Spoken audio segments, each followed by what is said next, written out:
La couverture santé universelle, comme je le disais tout à l'heure, c'est un objectif, une vision à atteindre qui voudrait qu'on donne la santé aux Camerounais. En fait, on donne la santé à une population donnée sans risque de s'appauvrir. Alors, il y a deux axes essentiels qu'il faut justement comprendre. Il y a l'accessibilité physique aux soins et l'accessibilité financière. Donc, l'objectif de la CMU, donc la couverture maladie universelle, c'est de venir résoudre le problème de l'accessibilité financière. Donc, lorsque vous avez donc un problème dans ce sens-là, l'accessibilité au niveau des financements, c'est ça que la CMU vient donc apporter comme solution. Et si maintenant vous n'avez pas résolu le problème en amont, c'est-à-dire le problème de l'accessibilité physique, vous aurez forcément un autre souci.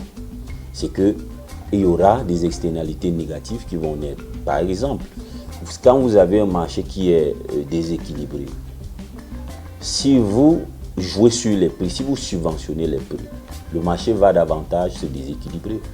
Et du coup, vous allez vous retrouver dans une situation inconfortable où vous ne pourrez plus satisfaire la demande. Donc, c'est tous ces problèmes-là qu'il faut résoudre de manière progressive pour pouvoir donc atteindre la couverture santé universelle. Ce qu'on ne comprend pas, c'est que nous ne pouvons pas parler tous de la même couverture santé, en fait de la couverture santé universelle de la même manière.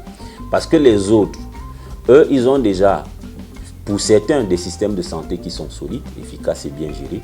Donc, pour eux, le véritable problème, c'est-à-dire que ce qu'ils veulent tirer de la couverture santé universelle, c'est plutôt le côté couverture maladie. C'est pour cela qu'eux, ils se focalisent plus dessus, parce qu'ils n'ont plus notre style de problème. Et nous avons encore beaucoup de problèmes. Quand vous regardez notre système de santé, vous voyez que les enfants meurent encore parce qu'il n'y a pas de couveuse. Alors vous vous imaginez, si vous mettez en place une assurance maladie et que votre enfant ne peut même pas bénéficier d'une couveuse, à quoi vous aurez servi cette assurance maladie? C'est 31 000 quelque chose d'enrôlés, c'est ça? Oui. Vous avez fait le ratio sur la population totale, ça fait 0,12%. Alors, comment est-ce qu'on va me faire comprendre que 0,12% veut dire que la population est suffisamment adhérente à un projet? C'est ça la duperie. Parce qu'exactement, on vous donne des chiffres de manière ramassée, et vous, la population qui va voir des gros chiffres, va se rendre compte que non, le tambourinage qu'ils sont en train de faire, ça a donné tout le reste. Je vous dis, c'est 0,12%. 0,12%. Et c'est dessus qu'on me dit qu'il y a adhésion de la population. Allez sur le terrain, vous causez avec les populations qui vont vous dire, nous ne sentons pas cette affaire.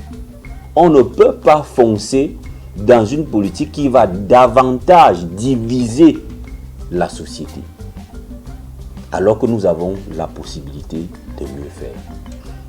On nous présente justement les gens dialysés, des patients dialysés, comme étant un succès, mais c'est un échec énorme. Vous ne pouvez pas vous réjouir d'avoir des patients qui sont dialysés. Quel est le travail qu'on fait pour que les gens n'arrivent pas à ce niveau? Parce que c'est ça le plus important. Nous devons plutôt nous réjouir que nous avons moins de patients dialysés, que nous avons moins de personnes qui arrivent à l'insuffisance rénale, parce que nous savons tous que c'est irréversible.